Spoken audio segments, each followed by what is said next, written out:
Hello everyone, welcome to learning twist. तो आज हम लोग शुरू करेंगे क्लास 8 का चैप्टर नंबर 8 सेल। ठीक है, तो सेल को हम कोशिका बोलते हैं हिंदी में, स्ट्रक्चर एंड फंक्शन। तो उसका स्ट्रक्चर जानेंगे और उसकी फंक्शंस के बारे में बात करेंगे। ठीक है, तो चलिए शुरू करते हैं। You have already learn that things around us are either living or non living. आप ये ऑलरेडी जानते हो कि हमारे हमारे चारों तरफ जो लिविंग और नॉन लिविंग दोनों ही तरह की चीज़ें होती हैं। लिविंग यानी कि जिनके अंदर जो जीवित हैं, और नॉन लिविंग जो जीवित नहीं है। ठीक है, further you may recall that all living organisms carry out certain basic function.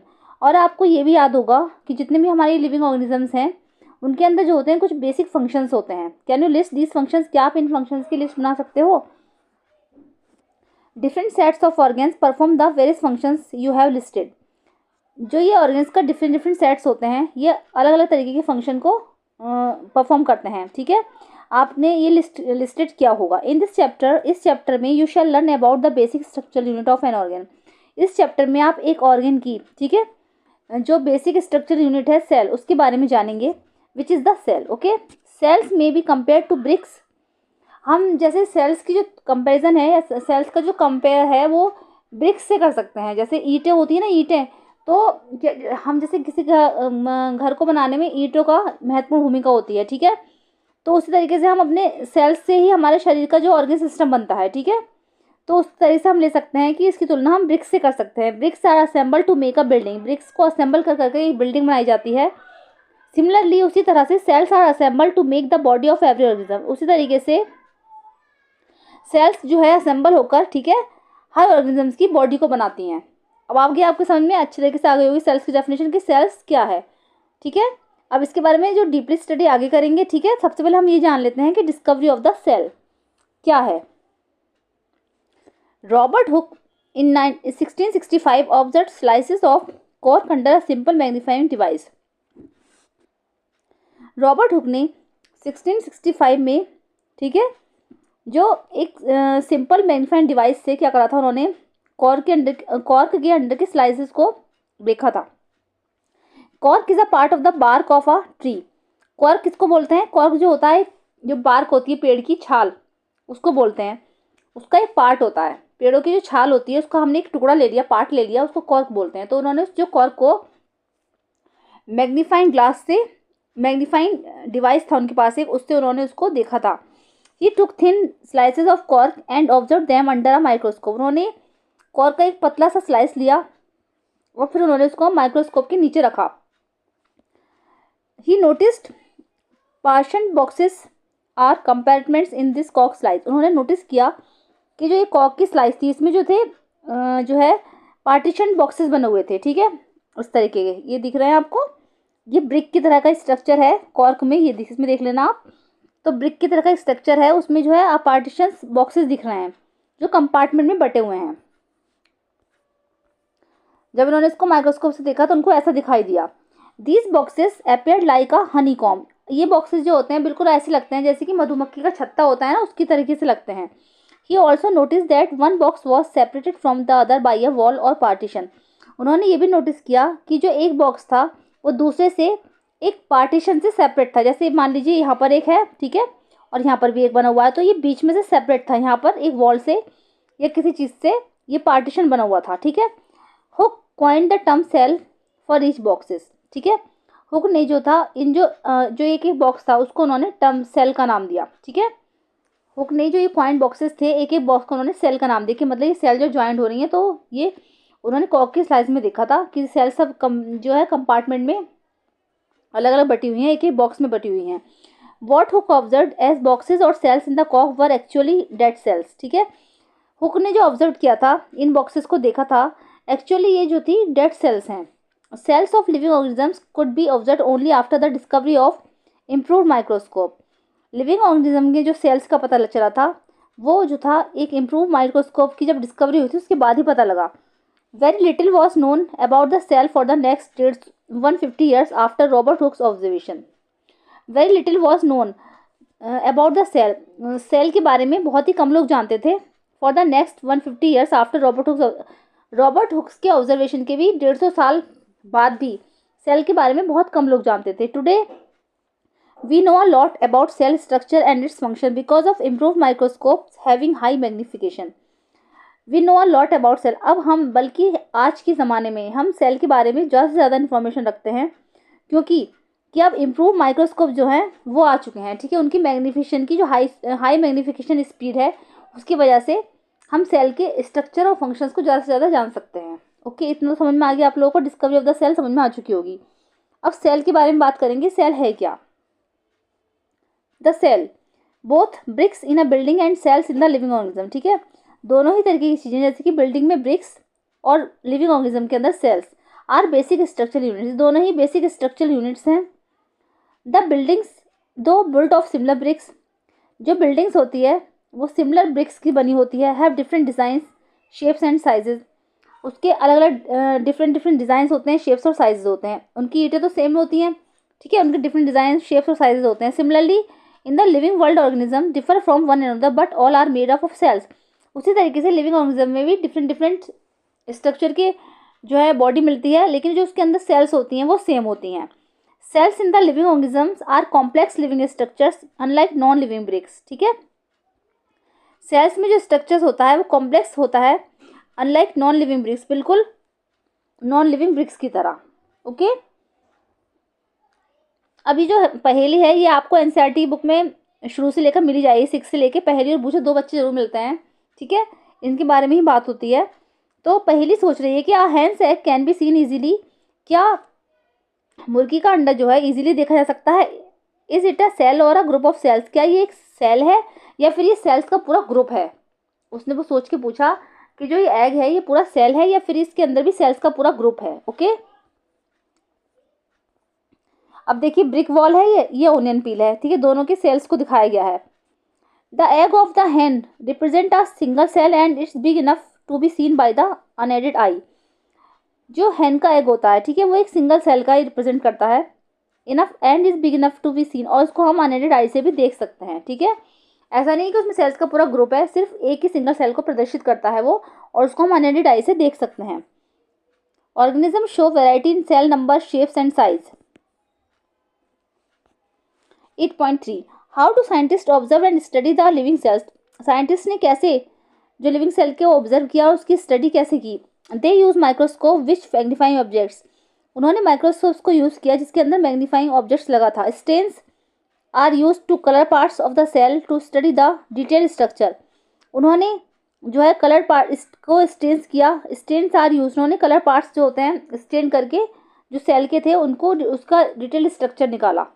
There are millions of living organisms, यहाँ पर जो है क्या होता है कि बहुत मिलियंस ऑफ लिविंग ऑर्गेनिजम्स हैं।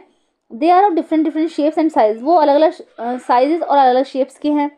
Their organs also vary in shape, size and number of cells, उनके जो ऑर्गेन्स हैं वो भी अलग अलग शेप, साइज और नंबर, और उनमें जो सेल्स का नंबर्स है वो भी अलग अलग है।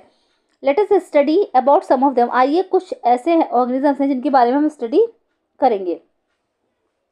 Number of cells, can you guess the number of cells in a tall tree और in a huge animal like the elephant. क्या आपने जो है कभी गैस किया है कि एक लंबे ट्री की सेल्स और एक बड़ा सा जो एनिमल है, जैसे ले लेंगे एलिफेंट, उसके सेल्स में कुछ डिफरेंस महसूस किया है। The number runs into billions and trillions, इनके जो नंबर हैं किस संख्या में होते हैं, क्या बिलियंस में होते हैं या फिर ट्रिलियंस में होते हैं। Human body has trillions of cells which very in shapes and sizes, human body में, ठीक है, ट्रिलियंस ऑफ सेल्स होते हैं, ठीक है, जो कि शेप्स और साइज में बहुत ही छोटे होते हैं। Different groups of cells perform a variety of function, और ये जो डिफरेंट डिफरेंट तरीके के ग्रुप्स होते हैं सेल्स के, अलग अलग तरीके के फंक्शंस भी बॉडी में परफॉर्म करते हैं, ठीक है। अब आता है बिलियन और ट्रिलियन होता क्या है। तो अब बिलियन इज अ 1000 मिलियन, एक बिलियन जो होता है वो 1000 मिलियन के बराबर होता है, और a trillion is a 1000 billion, और एक ट्रिलियन जो होता है वो 1000 बिलियन के बराबर होता है। ओके, जैसे अगर आप सोचोगे बिलियन और ट्रिलियन होता क्या है, तो बिलियन जो होता है वो 1000 मिलियन के बराबर होता है, और एक ट्रिलियन जो होता है वो 1000 बिलियन के बराबर होता है। Okay, organism made of more than one cell are called multi cellular organism, ऐसे ऑर्गेनिज्म जिनके अंदर एक से ज़्यादा सेल्स होते हैं वो मल्टी सेल्यूलर ऑर्गेनिज्म कहलाते हैं। The number of sales being less in smaller organism does not in any way effect the functioning of the organism, ठीक है। सेल्स के नंबर से ऑर्गेनिज्म के फंक्शंस पे कोई फर्क नहीं पड़ता है, You will be surprised to know that an organism with billions of cells begins life as a single cell, which is the fertilized egg. आपको ये सोचकर सरप्राइज होगा या आपको ये सोचकर आश्चर्य होगा कि that an organism with billions, जिस एक ऐसा ऑर्गेनिज्म जिसके अंदर बिलियंस ऑफ सेल्स हैं, begins life as a single cell, उसकी लाइफ भी बल्कि सिंगल सेल की तरह ही शुरू होती है, which is the fertilized egg, जो कि एक फर्टिलाइज्ड एग होता है. The fertilized egg cell multiplies and the number of cells increase as development proceeds. जो ये फर्टिलाइज एग होता है उसके सेल्स जो है मल्टीप्लाइज होते हैं और उसमें जो सेल्स का जो नंबर होता है वो बढ़ता रहता है, जिससे कि वो डेवलप होकर पूरा प्रोसीड में चेंज हो जाता है. ओके, डेवलपमेंट प्रोसीड हो जाता है उसका आगे, मतलब उसका डेवलपमेंट होने लगता है. Look at figure 8.3a and b. Both organisms are made up of single cell.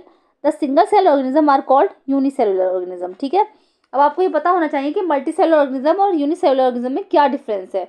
तो जिसके अंदर एक से ज़्यादा सेल्स होती हैं वो तो मल्टी सेलुलर ऑर्गेनिज्म हो गए, और जो सिंगल सेल ऑर्गेनिज्म होते हैं वो यूनिसेलुलर ऑर्गेनिज्म कहलाते हैं. ठीक है, मल्टी मीन मैनी और सेलुलर मीन सेल. ओके, ऐसे यूनिसेलुलर में यूनि मीन्स वन और सेलुलर मीन्स सेल.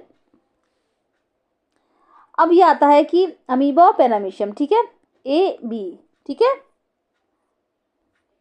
ऑर्गेनिज्म ए ऑर्गेनिज्म. ठीक है, a single cell organism performs all the necessary functions that multi cellular organism perform. एक सिंगल सेल ऑर्गेनिज्म जो होता है वो जितने भी नेसेसरी फंक्शंस होते हैं मल्टी सेलुलर ऑर्गेनिज्म की तरह ही परफॉर्म करता है. ये मत सोचो आप कि अगर उसमें सिंगल सेल है तो वो अपने सारे फंक्शंस अच्छे से नहीं कर पाएगा, उतना ही करेगा जितना कि मल्टी सेलुलर ऑर्गेनिज्म करता है perform. Okay, A single-celled organisms like amoeba captures and digested food, respires, excretes, grows and reproduce. एक सिंगल सेल ऑर्गेनिज्म जैसे कि अमीबा को ले लेंगे आप, अमीबा और पैरामीशियम दोनों ही यूनिसेलुलर ऑर्गेनिज्म हैं ये. तो इनका जो जो बॉडी के फंक्शंस होते हैं जैसे कि कैप्चर्स, जो कि वो फूड को पकड़ते हैं अपने. ठीक है, कैप्चर करना, उसको डाइजेस्ट करना, उसको एक्सक्रीट करना, उसको बाहर निकालना, ग्रोथ एंड उसको, और उसमें क्या होता है ग्रोथ करना, रिप्रोड्यूस करना. Similar function in multi cellular organism are carried out. इसमें जो है मल्टी सेलुलर ऑर्गेनिज्म की तरह ही सारे फंक्शंस होते हैं by groups of specialized cells forming different different tissues. ठीक है, और ये सब क्या होता है, जो सेल्स में जो टिश्यूज होते हैं, सारे सेल्स का एक ग्रुप होता है, एक ग्रुप मिलकर टिश्यूज बनाता है. तो ये सारे फंक्शन टिश्यूज के द्वारा होते हैं. Tissues in turn form organs, और टिश्यूज जो है बाद में ऑर्गेन्स बनते हैं. ठीक है, एक सिंपल सा वो है कि जैसे कि हमारी बॉडी में सेल्स होते हैं. ठीक है, तो सेल्स का एक ग्रुप हो जाता है, इकट्ठे हो जाते हैं सारे सेल्स, तो सेल्स का जो ग्रुप मिलकर टिश्यू बनता है. ठीक है, और टिश्यू के जो ग्रुप मिलकर ऑर्गन बनते हैं. ओके, ऑर्गन का सारा ग्रुप मिलकर ऑर्गन सिस्टम बनाते हैं, और ऑर्गन सिस्टम से ही हमारी बॉडी बनती है. ओके, सिंपल सा फंडा है, समझ में आ गया होगा आप लोगों की कि सेल्स से मिलकर क्या बनेंगे, टिश्यू. सेल्स का ग्रुप टिश्यू कहलाता है, टिश्यू का ग्रुप ऑर्गन कहलाते हैं, और ऑर्गन का ग्रुप पूरा ऑर्गन सिस्टम कहलाता है. ऑर्गन सिस्टम से ही हमारी बॉडी बनती है. ओके, अब नेक्स्ट सेक्शन आता है शेप ऑफ सेल्स. ओके, कि सेल्स का शेप कैसा है. तो रेफर टू फिगर 8.3a. हम फिगर 8.3a को देखेंगे. How do you define the shape of amoeba in the figure. आप इस फिगर में अमीबा की शेप को किस प्रकार डिफाइन कर सकते हो. तो you may say that the shape appears irregular. आप ये कह सकते हो कि जो अमीबा का शेप है वो इरेगुलर है, मतलब कि वो उसका कोई शेप नहीं है, रेगुलर शेप में है. In fact amoeba has no definite shape unlike other organism. बल्कि क्या होता है कि जो अमीबा का जो होता है कोई डेफिनिट शेप नहीं होता जैसे कि और ऑर्गेनिजम्स का होता है, अमीबा का नहीं होता है. अमीबा का जो शेप होता है वो इरेगुलर होता है. It keeps on changing its shape. ये जो है अपना जो शेप है वो चेंज करता रहता है. Observe the projection of varying lengths producing out of its body. These are called pseudopodia. ठीक है, आप क्या करेंगे, इसकी जो शेप्स है उसको ऑब्जर्व करके देखेंगे कि तो इसकी बॉडी जो होती है किस तरीके की होती है. इसकी बॉडी इस तरीके से होती है. ठीक है, किसी भी शेप में हो सकती है अमीबा की बॉडी. तो जो ये मैंने दिखाया है ये, तो इसमें क्या होता है, इसकी जो ये बॉडी होती है ना, तो इसकी ये जो पैरों की तरह की एक आकृति होती है, उसको क्या बोलते हैं, सीरोपोडिया बोलते हैं. ठीक है, दीज आर कॉल्ड सीरोपोडिया. तो सीरो का मतलब हो गया फॉल्स और पोडिया का मतलब हो गया फीट, यानी कि इसके जो पैर होते हैं वो झूठे पैर होते हैं. ठीक है, मतलब वो दिखाई नहीं देंगे, वो अंदर छिपे रहते हैं. जब इसको अपना इनसे अपना जो शिकार है वो पकड़ना होता है तो इसके जो पैर होते हैं वो बाहर आ जाते हैं और उनको वो पकड़ लेता है, फिर ये अंदर चले जाते हैं. ठीक है, तो as you learn in class 7th this projection appear and disappear as amoeba moves और फीड्स. ठीक है, आपने जैसा कि क्लास 7 में पढ़ा है कि जो इसकी जो ये सीडोपोडिया होते हैं. ठीक है, तो जो प्रोजेक्शन बनता है तो ये क्या होते हैं, डिसअपीयर भी होते रहते हैं और अपीयर भी होते हैं. जब अमीबा को अपना फीट जो है भोजन ग्रहण करना होता है या फिर इसको चलना होता है, तो इसके जो पैर होते हैं ये वापस बाहर आ जाते हैं और फिर जब वो ये एक्टिविटी कर लेता है तो ये दोबारा फिर वापस अंदर चले जाते हैं। ओके, अब पहली सोच रही है कि what advantages does amoeba derive by changing shape, कि जो अमीबा जो अपना ये शेप चेंज करता रहता है तो उसका एडवांटेज क्या है, क्या उससे उसको कोई एडवांटेज है। The change in shape is due to the formation of pseudopodia which facilities movement and help is capturing food. ये जो शेप में चेंज होता है ये उसके सीडोपोडिया के कारण होता है। इसका जो फॉर्मेशन, सीडोपोडिया बन रहे हैं, बार बार फॉर्मेशन हो रहा है इसका, तो ये जो इसका जो शिकार है उसको ये कैप्चर करने के काम में आता है, ठीक है, या फिर उसको चलने के काम में आता है। तो इसमें जो सीडोपोडिया बन रहा है उसका फॉर्मेशन इसीलिए होता है, ठीक है। अब आता है a white blood cell WBC in human blood is another example of a single cell which can change its shape. इसी तरीके से ह्यूमन बॉडी में एक WBC होते हैं। WBC की वो फुल फॉर्म हो गई वाइट ब्लड सेल्स, ये भी आ जाती है कभी कभी लिखने के लिए। तो WBC में क्या होता है, ये भी एक एग्जांपल है जो ह्यूमन बॉडी में होता है, सिंगल सेल एग्जांपल है, ठीक है। But while WBC is a cell, amoeba is a full fledged organism capable of independent existent, ठीक है। लेकिन WBC जो है एक सेल है और अमीबा जो एक लिविंग ऑर्गेनिजम्स है, ठीक है, जो कि हर कहीं जाने के लिए इंडिपेंडेंट है वो अपने। तो what shape would you accept in organism with millions of cells, तो ये है बताया गया है कि व्हाट शेप, तो जिसमें मिलियंस ऑफ सेल्स होते हैं तो उस ऑर्गेनिज्म का शेप किस तरीके का होगा। Figure 8.4 ABC shows different cells such as blood, muscles and nerve cells of human beings. इस फिगर में 8.4 ABC में जो है अलग अलग तरीके की सेल्स दिखाई गई हैं जो कि ब्लड सेल्स, मसल सेल्स और नर्व सेल्स हैं।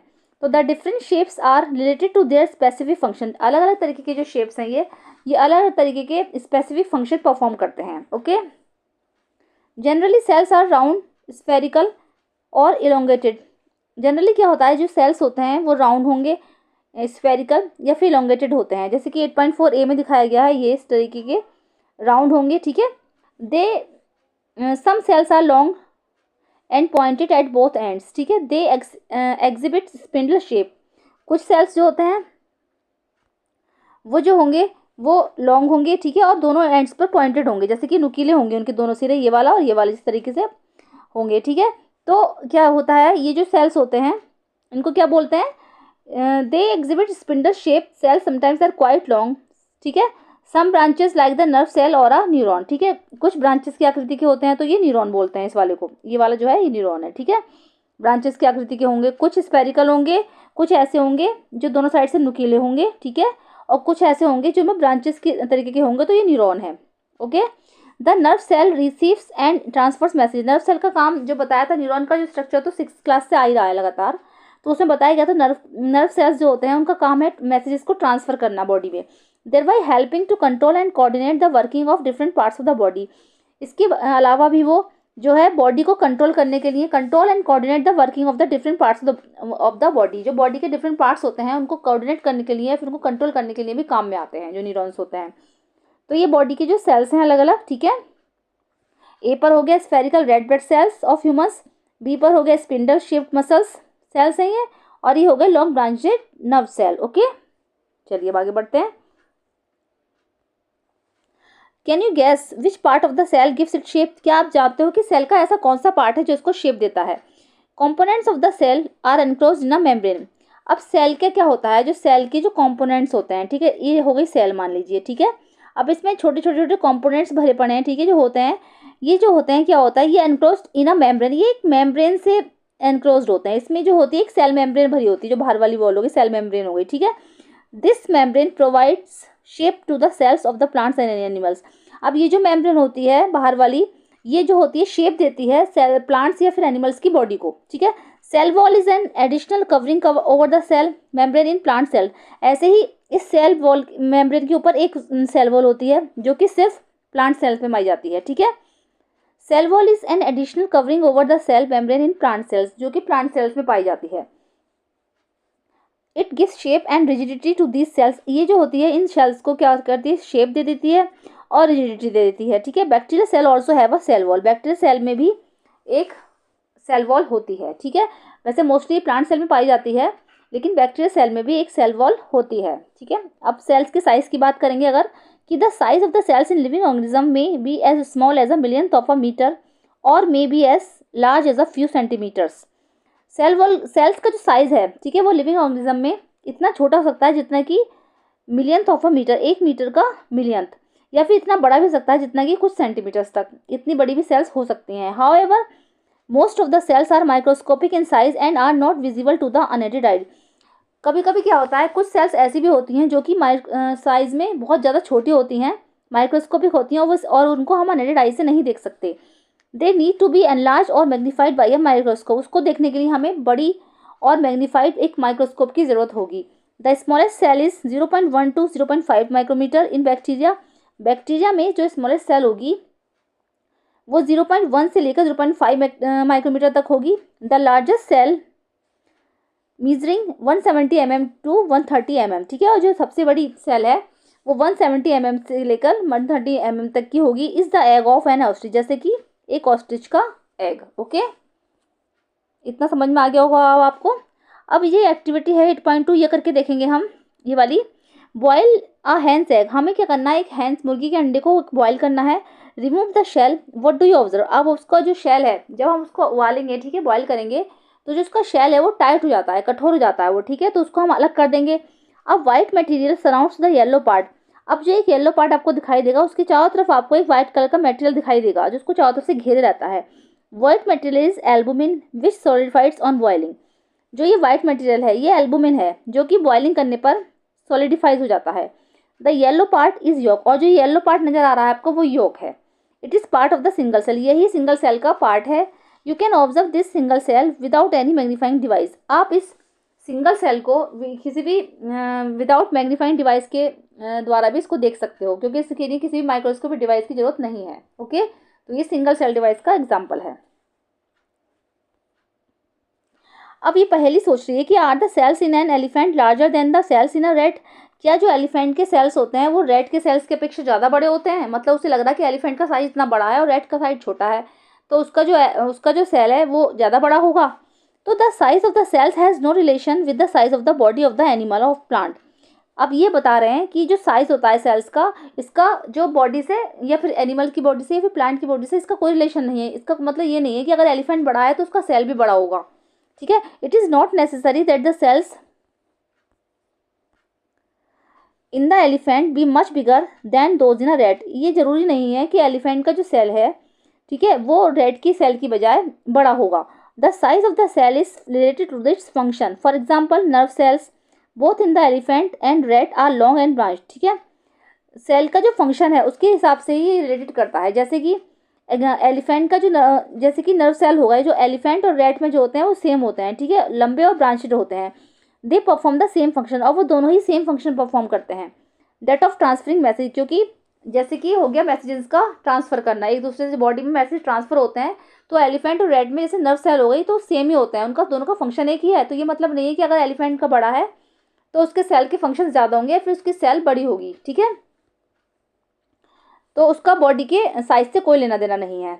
अब आता है 8.4 section, cell structure and function, cell का स्ट्रक्चर और उसका function. You have learn that each living organism has many organs. आपने ये ऑलरेडी पढ़ रखा है कि जितने भी ये लिविंग ऑर्गेनिज्म हैं उनके जो है बहुत सारे ऑर्गन्स होते हैं। You have studied in class 7th about the digestive organs which together constitute the digestive system. आपने क्लास 7 में ऑलरेडी डाइजेस्टिव ऑर्गन के बारे में पढ़ रखा है, जो कि ज्वाइंट होकर सारे डाइजेस्टिव ऑर्गन ज्वाइंट होकर एक डाइजेस्टिव सिस्टम बनाते हैं। Each organ in the system performs different functions such as digestion, assimilation and absorption, ठीक है। और सारा ये जो डाइजेस्टिव सिस्टम है, इसके जो डाइजेस्टिव ऑर्गन है ये मिलकर एक डाइजेस्टिव फंक्शन परफॉर्म करते हैं, जैसे कि डाइजेशन हो गया, एसिमिलेशन हो गया और एब्जॉर्प्शन हो गया। Similarly different organs of a plant perform specific function. उसी तरीके से प्लांट के जो डिफरेंट ऑर्गन्स हैं वो अलग अलग तरीके के फंक्शन परफॉर्म करते हैं। For example roots help in the absorption of water and minerals. Example के लिए जैसे रूट्स होती हैं वो जमीन से, ठीक है, वाटर और मिनरल्स को एब्जॉर्ब करती हैं। Leaves as you have learn in class, और लीव्स के बारे में तो आपने क्लास 7 में पढ़ रखा है, are responsible for the synthesis of food. और लीव्स जो है वो खाना बनाने के लिए जिम्मेदार हैं, ठीक है। पत्र पढ़ रखा है आपने कि पत्तियों से ही प्लांट्स जो है अपना फूड ग्रहण करते हैं। Each organ is further made up of smaller parts called tissue. ये जो सारे ऑर्गन हैं, ठीक है, ये जो है मिलकर, ठीक है। Further made up of smaller parts called, ये छोटे छोटे पार्ट्स का निर्माण करते हैं जिसको टिश्यू बोलते हैं। हर ऑर्गन जो है टिश्यू का निर्माण करता है। ठीक है। A tissue is a group of similar sales, और ये टिश्यू जो है सिमिलर सेल्स का ग्रुप होता है। ठीक है। जो कि एक स्पेसिफिक फंक्शन परफॉर्म करते हैं, जो मैंने पीछे भी बताया था अभी इस लेसन में कि क्या होता है, जो सेल्स का एक ग्रुप होता है, जब सेल्स का ग्रुप जो लगातार परफॉर्म करेगा तो वो क्या, सेल्स का ग्रुप मिलकर क्या बनाता है, टिश्यू बनाता है। और टिश्यू का ग्रुप मिल जाएगा अगर बनाए तो वो ऑर्गन्स बनाते हैं। ठीक है। और ऑर्गन्स का ग्रुप ऑर्गन सिस्टम बनाएगा। ऑर्गन सिस्टम जो होता है वो हमारी बॉडी को परफॉर्मिंग के लिए काम करता है। ठीक है। ऑर्गन सिस्टम से ही हमारी बॉडी बनती है। Okay. Paheli realise that an organ is made up of tissues which in turn are made up of cells. Paheli को रियलाइज हुआ कि एक ऑर्गन जो होता है वो टिश्यू का बना होता है, विच जो कि बाद में सेल्स में बदल जाता है। The cell in a living organism is the basic structure unit. इसीलिए सेल जो है एक लिविंग ऑर्गेनिज्म की बेसिक और स्ट्रक्चरल यूनिट है। ओके। अब आता है कि पार्ट्स ऑफ द सेल। ठीक है। तो सेल के जो पार्ट्स के बारे में बात करेंगे तो कौन कौन से पार्ट्स हो गए, सेल मेम्ब्रेन हो गया, तो सबसे पहले आता है सेल मेम्ब्रेन। तो यहाँ पर सेल मेम्ब्रेन के बारे में बात कर लेते हैं। The basic components of the cell are cell membrane. जो बेसिक कंपोनेंट्स है सेल का वो सेल मेम्ब्रेन होती है, साइटोप्लाज्म एंड न्यूक्लियस। ठीक है। इसके अंदर जो सेल मेम्ब्रेन के अंदर जो बेसिक कंपोनेंट्स है कौन कौन से हैं, सेल मेम्ब्रेन, साइटोप्लाज्म और न्यूक्लियस। आपने देखा होगा, जैसे मान लीजिए ये है, ठीक है, सेल मेम्ब्रेन है ये, इसके अंदर एक तो न्यूक्लियस होता है। ठीक है। ये न्यूक्लियस हो गया, और इसमें जो ये लिक्विड टाइप का भरा रहता है सब में, वो साइटोप्लाज्म हो गया। ठीक है। और ये जो बाहर की लेयर है सेल मेम्ब्रेन हो गई। तो the cytoplasm and nucleus are enclosed within the cell membrane. Cytoplasm और जो न्यूक्लियस है वो सेल मेम्ब्रेन के अंदर बंद रहते हैं। Also called the plasma membrane. हम इसको सेल मेम्ब्रेन को प्लाज्मा मेम्ब्रेन भी बोल सकते हैं। The membrane separate cells from one another and also the cell from the surrounding medium. ये जो मेम्ब्रेन है ये सेपरेट्स करती है सेल्स फ्रॉम वन, एक दूसरे सेल्स को, एक जैसे कि सेल्स होते हैं इस तरीके से होते हैं डिवाइड, तो ये बीच में होते हैं। तो ठीक है। तो ये मेम्ब्रेन जो है वो सेपरेट करती है सेल्स को एक दूसरे से। The plasma, okay, the plasma membrane is porous and allows the movement of the substances और materials both inward and outward. अभी जो प्लाज्मा मेम्ब्रेन होती है इसको सेल मेम्ब्रेन भी बोलते हैं। तो ये पोरस होती है, यानी कि इसमें छोटे छोटे छोटे छोटे छिद्र बने होते हैं, इस तरीके से ज्वाइंट होती है ये, जैसे ये बन गए, ठीक है, ये बन गए, इस तरीके से होती है ये। तो ये सारा स्ट्रक्चर यहाँ पर भी ऐसे होता है। तो ये बीच बीच में जो ये है ये पोरस है। ठीक है। तो जो ये पोरस होती है तो ये किस काम में आते हैं, ये जो छिद्र बने होते हैं, तो ये इसलिए आता है जैसे कि सब्सटेंसेस या फिर मटेरियल्स जो होते हैं उसका इनवर्ड और आउटवर्ड, उसको मतलब बाहर जाने के लिए और उसमें से बाहर निकालने के लिए। तो इसीलिए जो सेल मेम्ब्रेन होती है पोरस होती है। Okay.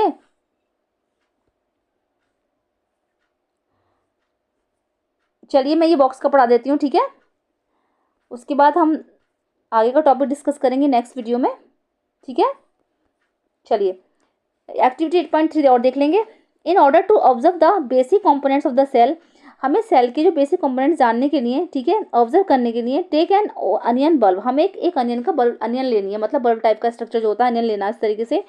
Remove the dry pink covering, उसकी जो हमें सूखे हुए जो पत्ते हैं पिंक वाले उसको हटा देंगे। You can easily separate this from the fleshy white layers of the bulb with the help of forceps और इवन विद योर हैंड। अब हमें क्या करना है, जब हम उसको हटा देंगे तो आपको उसके अंदर एक लेयर दिखेगी वाइट कलर की, जो आपको इजीली विजिबल होगी, आप आराम से उसको देख सकते हो। और उसको अपने आपको क्या करना है, आपको उसको अपने हाथ में ले लेना है। You can also break the onion bulb and separate out thin layers. अब हम जो है अनियन बल्ब को तोड़ भी सकते हैं और उसके अंदर की जो थिन लेयर्स है उसको निकाल सकते हैं। Place a small piece of the thin onion peel in a drop of water on a glass slide. अब हमें क्या करना है, जो हमने पतला सा टुकड़ा लिया है उसका अनियन पील का, उसको हमें पानी की बूंद के साथ ऑन अ ग्लास स्लाइड पर रखना है। ठीक है।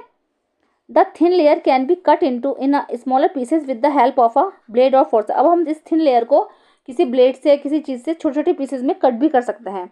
Add a drop of methylene blue solution to the layer and place a cover slip on it. अब हमें क्या करना है कि एक बूंद मेथिलीन जो ब्लू सॉल्यूशन है वो डालना है उसके ऊपर, प्याज का जो छिलका हमने थोड़ा सा निकाला उसके ऊपर डालना है और उसको कवर स्लिप से कवर कर देना। कवर स्लिप लैब में होती है, छोटी सी एक कांच की कवर स्लिप टाइप की होती है, प्लेट जैसी ढक लेते हैं उसको, तो उससे उसको कवर कर देंगे। ठीक है। While placing the cover slip ensure that there are no air bubbles under the cover slip. जब हम इस कवर स्लिप रखेंगे तो बस हमें ये ध्यान रखना है कि कवर स्लिप और प्याज के बीच में कोई एयर बबल्स ना आ जाए। ठीक है। Observe the slide under the microscope. अब हम इस स्लाइड को एक माइक्रोस्कोप के अंदर रखना है। मतलब क्या करना है, स्लाइड के ऊपर रखना है, वो प्याज का जो छिलका हमने पतला सा काटा है, निकाला है, उसके ऊपर मेथिलीन सॉल्यूशन डालना है, ठीक है, और कवर स्लिप ढक देना है। हमें बस ये देखना है कि उसके अंदर कोई एयर बबल ना आ जाए। Draw and level, you may compare it with figure 8.4। अब इसको ड्रॉ करना है और लेवल करना है जो कि आपने, और उसको you may compare it with figure 8, और आप फिगर 8.5 से इसको कंपेयर भी कर सकते हो। आपको देखना है स्लाइड में माइक्रोस्कोप से कि आपको क्या दिखाई दे रहा है, ठीक है।